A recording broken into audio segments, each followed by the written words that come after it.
Okay, today we're going to talk about determining the theoretical probability of an event. So, probability in general is just how likely something is to happen. And it can be written in three different ways. So, we can have it written as a fraction, a decimal, or a percent. The important thing is to know our decimals must be between 0 and 1, and our percentages must be between 0 and 100%. When we talk about probabilities, we have something called the sample space. So our sample space is just any outcome that could potentially happen, and we write that in set notation with curly brackets. We also have theoretical probability.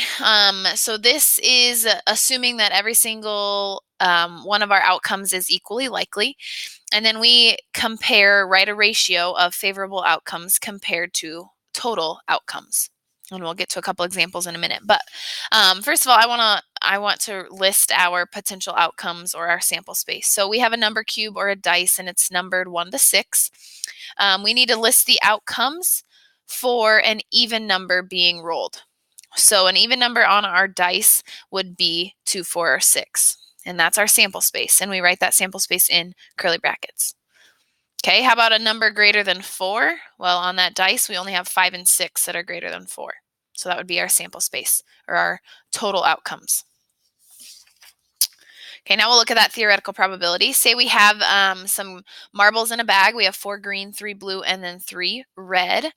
We want to know what's the probability of choosing a red marble. Well, based off of our definition, we're going to find our favorable outcomes, which in this case is being a red marble, and compare it or write a ratio comparing it to the total number of outcomes. So we know we have 3 red marbles, so that would be the first part of our ratio.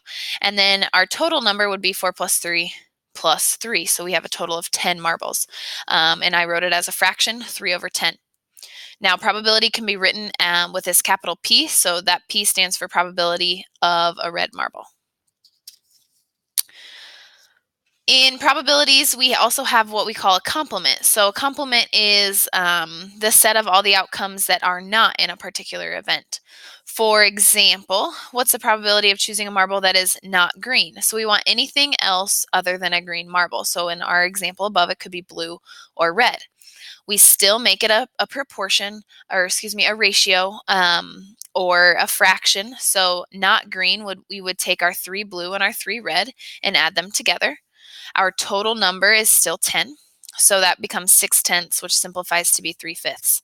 Again, here's our notation, probability of not green, or the complement of green.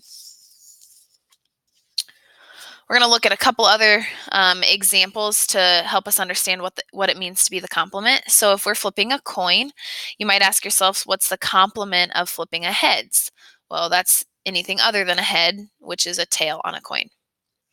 Okay, or if we roll a dice and we want a 3, what would the complement of a 3 be? Well, that's anything other than a 3. So 1, 2, 4, 5, and 6. Okay, another really important thing to note, we talked about our probabilities have to be between 0 and 1 as a decimal, or 0 and 100% as a percent, and that's because we can't have a probability over 100%. You never hear the meteorologist say there's a 120% chance it's going to rain, or something like that. So the probability of our event plus the probability of our complement has to equal 1. It will always equal 1. So just keep that in mind. Okay, here's a couple more examples. So we have a bucket of balls, and they have a number on them. So they're numbered as follows. We want to find what's the probability of picking a number greater than 4. Well, it doesn't say greater than or equal to, so we know greater is just this 5, 6, and our third 6, or our second 6. So we have a total of 3 balls that would satisfy this probability over our total. So we could either add those up or know that it says 10.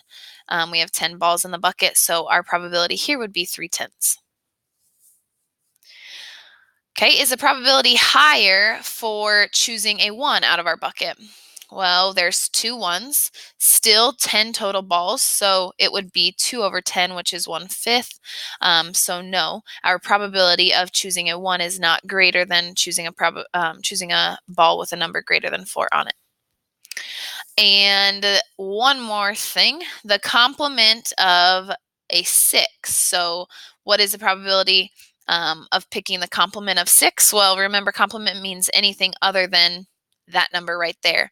So we know we have 1, 2, 3, 4, 5, 6, 7, 8 other balls that satisfy that. So we would have 8 over 10, which of course simplifies to 4/5. Another really handy way you can figure this out, we said that our probability of our event plus the probability of our complement has to equal 1. So we can do 1 minus the probability of choosing a 6. Well, there's 2 6's, so we could do 1 minus 2 over 10, which gives us 8 over 10, which is 4/5, just like we got this way. So there's a couple different ways you can find that complement.